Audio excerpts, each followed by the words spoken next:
By April 1941, just over a year and a half into World War II, Nazi Germany was the master of Europe. All that stood in its way was Great Britain and her far-flung empire. The tiny island nation stood defiant, but was perilously vulnerable after a series of defeats in northern France, Norway, the Far East, Greece, and Crete. With time and effort, Britain could summon imperial reserves, but she had no means of meeting the powerful German army in battle. Nazi dictator Adolf Hitler had always admired the British Empire and still believed that he could bring it to the peace table. He dreamed of conquering Europe while the British Empire controlled the rest of the world. Hitler suspected that Britain was fighting on because she looked to the Soviet Union for eventual support. So, the German leader calculated that he could isolate Britain with a rapid war of movement in the East, toppling Marshal Joseph Stalin's regime and crushing Russian Bolshevism, which he loathed. An invasion of Western Russia would also provide Germany with needed Lebensraum, living space. This had been one of Hitler's aims from his earliest preaching. Less than a month after a humiliated France had surrendered to Germany in the early summer of 1940, and while he was considering an invasion of England, Hitler had ordered the drawing up of plans for an invasion of Russia in the spring of 1941. He told his military commanders of his intentions during a conference at his Berchtesgaden Alpine retreat on July 31st, 1940. The plan would involve 120 divisions thrusting through the fertile Ukraine to the river Dnieper, while the rest advanced through the Baltic states and on to Moscow. Hitler estimated that the campaign would be completed in 5 months before the onset of the harsh Russian winter. This, he said, would be the blitzkrieg to end all blitzkriegs. With Russia struck down, Britain virtually impotent, and isolationist America unwilling to enter the war, his promised thousand-year Reich was assured. On December 18, 1940, Directive Number 21 was issued authorizing Operation Barbarossa. A war in the East was never a question for Hitler and his generals, and the Führer was committed to a venture that would prove to be his biggest blunder of the war and bring about the undoing of his army. Ignoring the bitter lesson of Napoleon's army in Russia in 1812, the Nazi leader was to send the Wehrmacht to an even worse fate on the vast, frigid steppes of Russia. As British Field Marshal Bernard L. Montgomery observed, one of the first rules of war is, don't march on Moscow. But in 1940, the Nazi dictator had no doubt that his army, the most powerful in the world, would overcome any resistance the Russians might muster. In the 1920s, he had said, this colossal empire in the East is ripe for dissolution. In 1941, he said, we have only to kick in the door, and the whole rotten structure will come crashing down. Hitler told General Franz Halder, chief of the General Staff, when Barbarossa commences, the world will hold its breath and make no comment. And the Führer warned that it would be a brutal undertaking with no quarter given. In March 1941, he told his generals, the war against Russia will be such that it cannot be conducted in a knightly fashion. This struggle is one of ideologies and racial differences, and will have to be conducted with unprecedented, unmerciful, and unrelenting harshness. 3 months later, on the eve of the invasion, Hitler told the German High Command, your armies will shatter the Russian colossus. It will be a hard fight. The Asiatics are cruel and cunning, but you will meet them with a determination as hard and cold as ice. Only one people will come out of this alive, our people. You must make your troops put aside all their notions of restraint and humanity. This will be the last campaign of this war, and it will ensure the security of the Reich for many generations. We cannot refuse to give battle, and one day the world will thank us for having responded to the call of destiny. Delayed by a late spring thaw and German campaigns in the Balkans, Operation Barbarossa was eventually launched early on Sunday, June 22, 1941. At 2 storm that morning, a Russian train hauling grain chugged across the River Bug at Brest-Litovsk on the German-Russian border. It was one of many that had taken the route during the past few months under Berlin-Moscow trade agreements. 75 minutes later, more than 7,000 German field guns of all calibers started bombarding pinpointed targets, while overhead droned 1,000 Luftwaffe bombers on their way to pound Soviet airfields, military installations, and communications centers. A key objective was the destruction of the Red Air Force. Then, German armor and infantry surged eastward across the frontier on a 500-mile front. The onslaught would eventually cover a 2,000-mile front from the North Cape to the Black Sea. The massive invasion comprised three powerful army groups with almost 3.5 million men, 153 divisions, 3,600 tanks, 7,000 artillery pieces, 600,000 motorized vehicles, and 62 5,000 transport horses. Flying in support were 2,700 bombers, fighters, and dive bombers. Tuned in closely to the opening of the operation, Hitler was gleeful and supremely confident.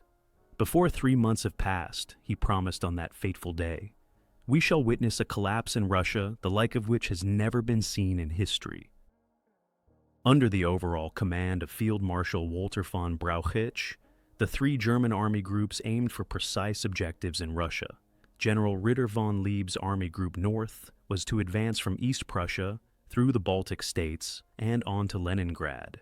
General Fedor von Bock's Army Group Center was to besiege the border fortress at Brest-Litovsk, swing north of the Pripyat marshes, and head for Minsk, Smolensk, and ultimately Moscow. Field Marshal Gerd von Rundstedt's Army Group South advanced from a starting line that arced from southern Poland along the Hungarian frontier and across Romania. Ahead of it lay the vast plains of southern Russia and the Ukraine. The German armies included 14 Finnish, 14 Romanian, 4 Italian, and 2 Slovak divisions, plus a Spanish division and a Hungarian Rapid Corps. The Luftwaffe squadrons were supported by Finnish, Romanian, Italian, Hungarian, and Croatian fighters and bombers. Facing the Germans in the western military districts were about 140 divisions and 40 brigades of Marshal Georgy Zhukov's Red Army, totaling an estimated 2.9 million men, 15,000 tanks, some of which were obsolete, and 8,000 aircraft. Historian Alan Clark said, "What an appalling moment in time this is, the head-on crash of the two greatest armies, the two most absolute systems in the world. No battle in history compares with it. In terms of numbers of men, weight of ammunition, length of front, the desperate crescendo of fighting, there will never be another day like the 22nd June 1941. The Moscow High Command was surprised by the scale of the Nazi assault, and, despite repeated warnings of Hitler's intentions by agents and British Prime Minister Winston Churchill, Stalin was unable to grasp what was now happening. He had assumed that the rumors of war were just German saber rattling. The Soviet Union had been preparing for war, expanding the Red Army and producing such innovative weapons as the deadly Katyusha rocket launcher and the 26-ton T-34 medium tank, arguably the best tank of World War II. But Stalin had been ready to make big concessions in 1941, expecting a new reconciliation of interests with Hitler, and was not ready for war. When the enemy juggernaut burst across his borders, the wily, brutal Marshal Stalin refused to sanction retaliation. He was in a state of shock, almost a complete mental collapse, for several days before pulling himself together. "Everything which Lenin created we have lost forever," he groaned to aides. After recovering, he operated cautiously in the first month of the war. The specified aim of the German armies was to kill Russians rather than conquer cities. Hitler and his generals had agreed that the Soviet forces had to be trapped and beaten in western Russia, within 250 miles of the border.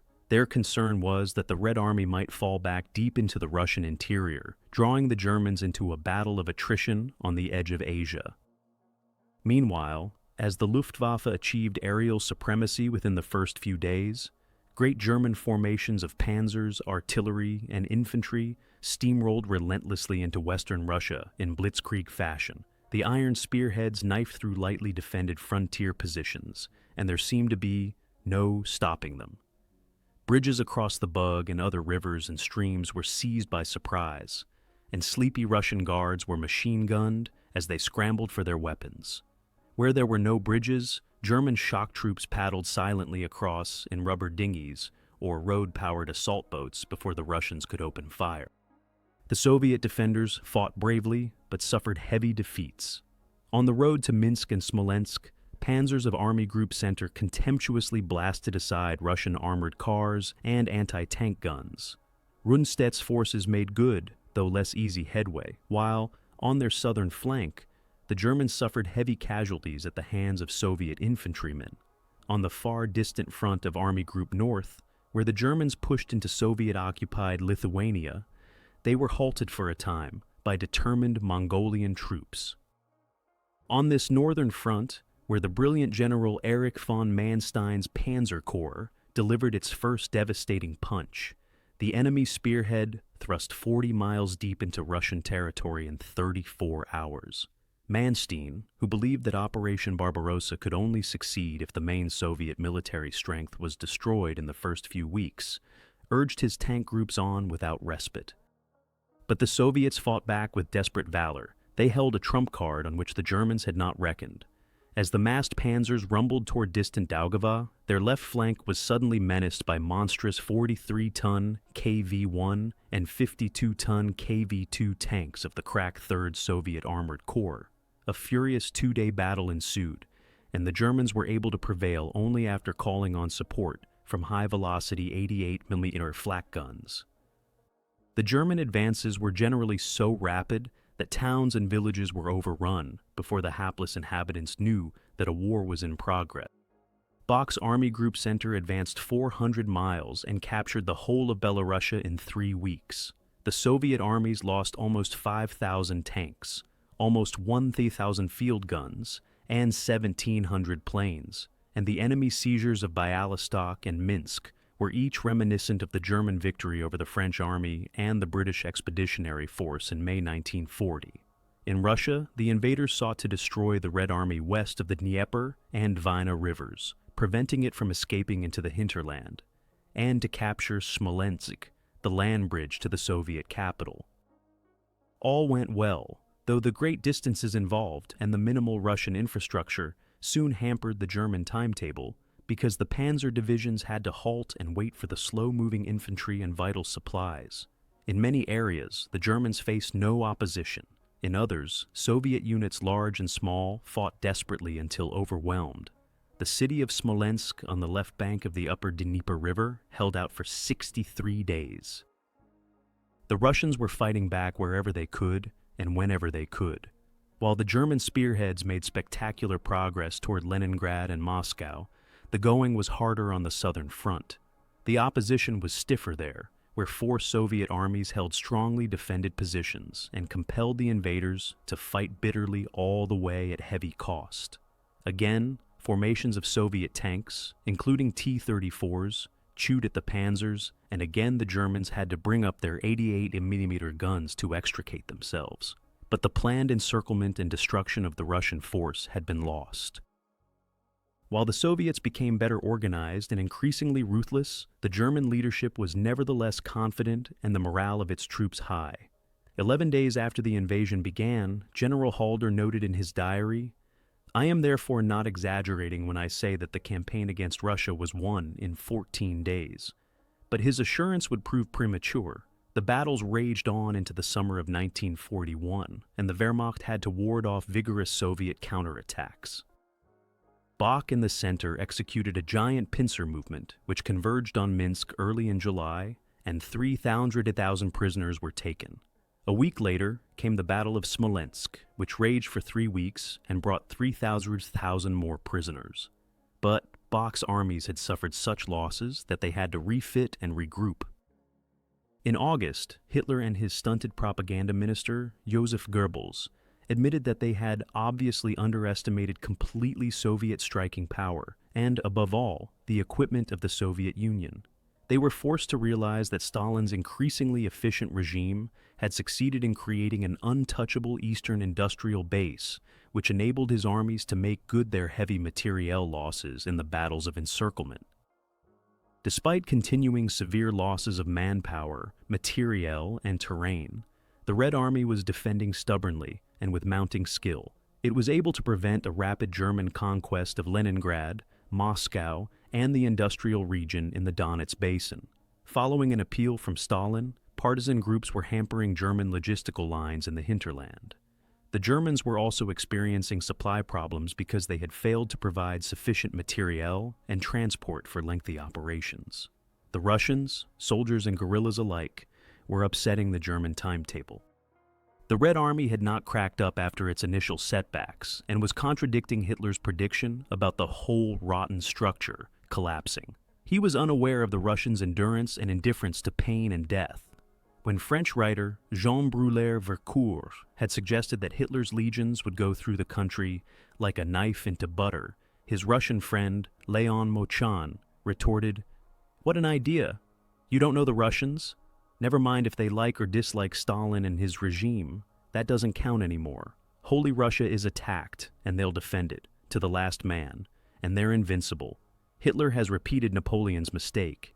Even if he gets away with some early successes, he has flung himself into a bottomless pit. He's doomed. Let's drink to victory." Stalin, alarmed at the loss of several of his armies, had appointed himself Commissar of Defense and taken direct control of operations. He set up a general headquarters, the Stavka, and relied on dependable senior officers to take charge of crisis situations. The Generalissimo was as brutal with the army as he had been with his people during the infamous purges of the 1930s. Many of the generals who had faced the initial German blitzkrieg were relieved and executed. Those who remained were hard and ruthless, obeying orders no matter what the cost in casualties. Stalin ordered that the troops were to fight to the last man, and that the families of those who surrendered would be deprived of all their rights. Soldiers who fled from the battlefield were quickly shot. The harsh measures worked, steeling the Soviet defenders in their determination to kill German. The Russians, led by such tough generals as Semen Timoshenko, Semen Budeny, Konstantin Rokossovsky, Ivan Konev, Alexei Antonov, Rodion Malinovsky, and Vasily Chuikov, matched the highly disciplined German troops in merciless resolve, and seldom was such total disregard for the Geneva Conventions and the rules of war witnessed in World War II. From Leningrad all the way to Berlin, the Russo-German War was to be a fight to the death. When he became aware of the Soviet Army's growing strength, effectiveness, and will, the formerly confident General Halder was obliged to change his views. "Overall," he said on August 11th, "it is clearer and clearer that we have underestimated the Russian colossus, which had prepared itself for war with an utter lack of restraint, which is characteristic of the totalitarian state. This is as true in the area of organization as it is of the economy, the area of transport and communications, but above all to pure military power. At the start of the war, we reckoned on some 200 enemy divisions. Now we have already counted 360. These divisions are definitely not armed and equipped in our sense, and tactically they are, in many ways, badly led. But they are there. While the Red Army suffered many defeats, it was still able to absorb enormous losses in men and materiel, to regroup and to advance. General Hasso von Manteuffel, able commander of the German LVI Panzer Corps and later the 11th Army, reported, "The advance of a Russian army is something that Westerners can't imagine. Behind the tank spearheads rolls on a vast horde, largely mounted on horses. The soldier carries a sack on his back, with dry crusts of bread and raw vegetables collected on the march from fields and villages. The horses eat the straw from the house roofs. They get little else. The Russians are accustomed to carry on for as long as 3 weeks in this primitive way, when advancing. You can't stop them, like an ordinary army, by cutting their communications, for you rarely find any supply columns to strike." Hitler and his top advisors had naively expected their armies to be welcomed as liberators by the Russians, repressed as they were under Stalin's chilling regime. But the Germans actually came as conquerors and made little or no attempt to win the hearts and minds of the people. They regarded the Slavic population as Untermenschen, subhuman, and were determined to enslave the Slavic population and exterminate all Jews.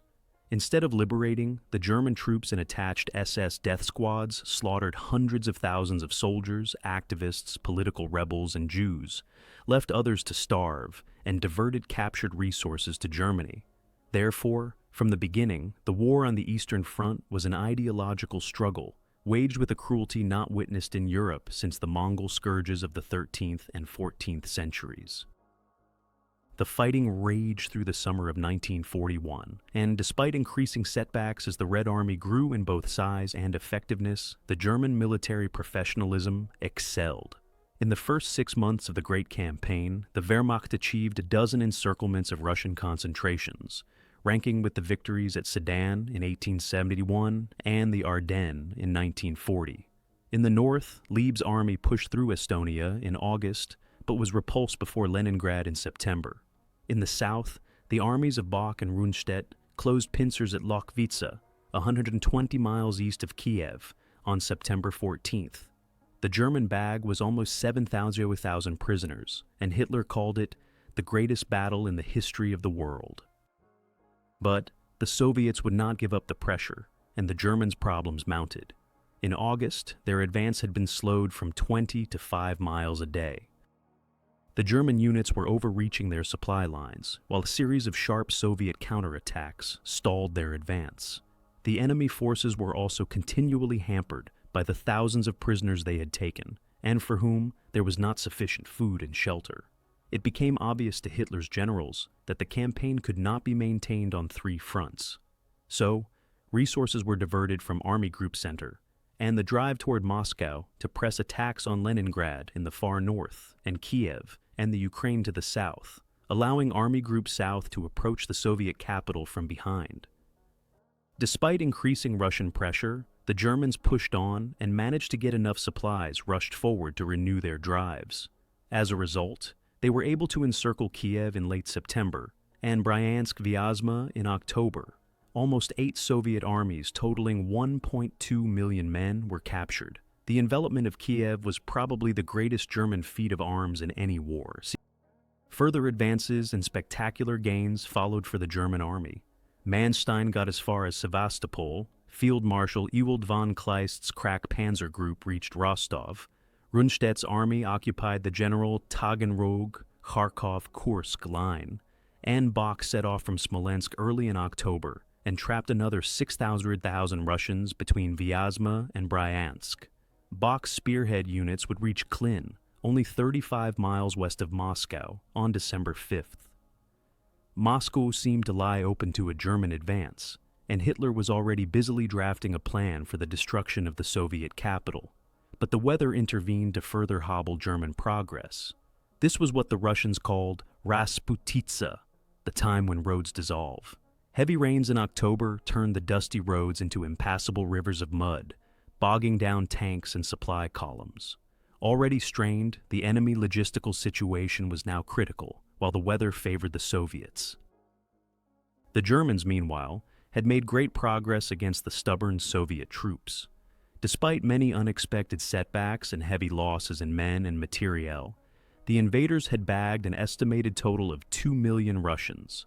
Reich Press Chief Otto Dietrich caused a sensation on October 8th when he announced that Soviet Russia was finished as a military power and that the war in the East was over.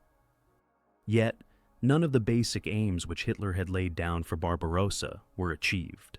Although his armies had scored huge successes on the northern and southern fronts, they had not captured Moscow, Leningrad, the rich Caucasian oil fields, or the Archangel Railway.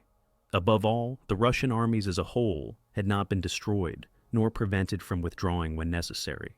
The diversity of these objectives and the sheer width of front were proving beyond the reach of Operation Barbarossa. Early in November, frost solidified the muddy roads and enabled the German advance to continue. Kleist's panzers approached Rostov, and the 11th Army under Manstein pushed into the Crimea, driving the Russians back on Sevastopol. German forces also overran the new industrial city of Kharkov and the Donbass region, the Soviet Union's economic powerhouse. But Hitler's armies were running out of supplies and replacements, and many of the panzer groups were now under strength. Yet the Germans, like the Russians, would not yield. Once again, they managed to push the Red Army back, and panzer units reached within 18 miles of Moscow. German officers could see the city's gleaming spires through their field glasses. The Red Army scored its first major successes in November. It secured the road over Lake Ladoga, the vital supply line to besiege Leningrad, and recaptured Rostov in the south. Meanwhile, the afflictions besetting the enemy armies became known to Stalin and his generals, who sensed that their foes were stretched to the breaking point with serious supply problems and lack of winter equipment. The German offensive came to a standstill by the end of November, and General Eduard Wagner, the Wehrmacht quartermaster general, reported, "We are at the end of our personnel and materiel strength." The lull in the fighting enabled the Russians to bring in more armored divisions from the Manchurian frontier. Stalin, who had long since regained his confidence, ordered the traditional Moscow parade marking the anniversary of the Russian Revolution on November 7th. Army tank, artillery, and infantry units marched through Red Square and straight out to the front lines. At that time, German reconnaissance patrols were approaching outlying stations of the Moscow subway system. Launched by Bach on September 30th, Operation Typhoon, the advance on Moscow, was underway. But the weather again brought problems for the Germans. Winter came, snow fell, and temperatures plummeted to a daily average of 12 degrees below zero, and sometimes 40 below. Guns jammed because their oils were not viscous in such weather, and fires had to be lighted under the oil pans of tanks each morning. Without adequate winter clothing, the soldiers froze. More than 1,000 cases of frostbite would be reported in December. The Russians were well aware of the German threat to their capital. Unlike 1812, when Napoleon was allowed to enter Moscow, Stalin was determined to defend it. He had appointed his main troubleshooter, the highly regarded Marshal Zhukov, to organize the defense with his newly created West Front. Zhukov oversaw the transfer of troop reinforcements from elsewhere, the digging of anti-tank ditches west of the city, and the construction of a formidable series of defense lines by Moscow citizens, including thousands of women. Zhukov had about 80 divisions, many of them from Siberia, deployed to defend the city.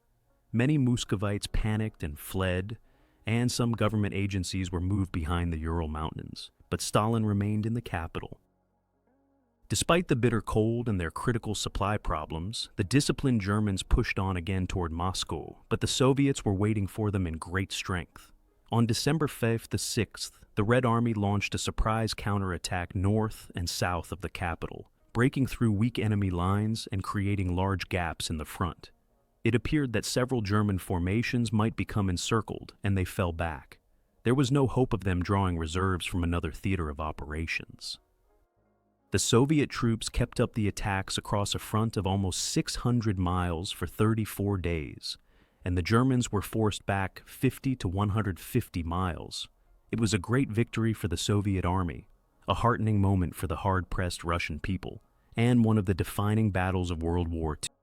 German commanders at the front demanded several times that their exhausted troops be withdrawn, and an angry Hitler refused. The fanatical Nazi leader ordered that soldiers should die where they stood, and not an inch of ground was to be surrendered. But on December 8th, he agreed reluctantly to issue Directive No. 39, suspending Operation Typhoon for the duration of the winter. Army Group Center began pulling back to less exposed positions farther west, and Hitler's anger increased. Several commanders-in-chief and generals were replaced or dismissed, and on December 19th, Hitler took over Field Marshal Brauchich's function as Army C&C. That day, the Führer issued a general order. Every man must fight where he stands. No falling back where there are no prepared positions in rear. But the dispirited, frostbitten troops were falling back, and Hitler was forced to realize that his Russian adventure had failed, and he now had wider concerns. The disaster before the gates of Moscow had been preceded by the December 7th Pearl Harbor attack and the entry of the United States into the war. When the Eastern Front line stabilized at the end of the month, Germany faced three major enemies: the British Empire, Russia, and America.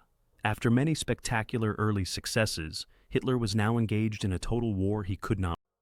By the end of December 1941, the Red Army had finally eliminated the German threat to Moscow, shattering the myth of Wehrmacht invincibility. Weakened by heavy personnel and materiel losses from which they never recovered, the German armies held defensive positions through the winter of 1941-42, while Hitler became increasingly scornful of the competence of his field commanders. The Red Army had also suffered heavily, and by the end of 1941, a total of 3.35 million Soviet troops had been taken prisoner. But the USSR, with a vast reservoir of manpower, did not collapse militarily as predicted, and the epic defense of Moscow stiffened Russian morale. Hitler's offensive against the city ended in a debacle because of the dogged and numerically superior Soviet troops, natural obstacles, general winter, and the breakdown of the German supply network. None of the planned operational objectives was attained, and the Blitzkrieg strategy was refuted. Marshal Zhukov reported, "In planning a large, difficult strategical operation on the scale of Operation Typhoon, the German High Command greatly underestimated the strength, the fighting spirit, and the potential of the Soviet army in the battle for Moscow. On the other hand, it grossly overestimated the potential of its own troops, who broke through our defensive lines and were supposed to capture the capital of Moscow." The battle cost the Germans more than 500,000 men, 1,300 tanks, 2,500 artillery pieces, and more than 15,000 vehicles. By January 31, 1942, Operation Barbarossa had cost the German armies 918,000 men killed, wounded, captured, and missing. After the Battle of Moscow, the German armies conducted a slow retreat in desperate conditions. Soviet attacks threatened to envelop them in a defeat as disastrous as that which overtook Napoleon's Grand Army in 1812. But the Russians overreached, and the enemy forces were able to restore a semblance of order to the front. The spring thaw in March 1942 brought operations to a halt. Then, after new offensives were mounted, fierce battles raged at Kalinin, Orel, the River Don, Krasnodar, Stalingrad, Kursk, Lvov, and elsewhere across the vast Eastern Front for almost 3 more years. Growing stronger and stronger, the Red Army relentlessly pushed the Germans back all the way to Warsaw, Budapest, East Prussia, Vienna, and Berlin. In the end, Hitler's misguided Operation Barbarossa had achieved nothing except to break the back of the German army. Author Frank Johnson is a first-time contributor. He resides in the United Kingdom.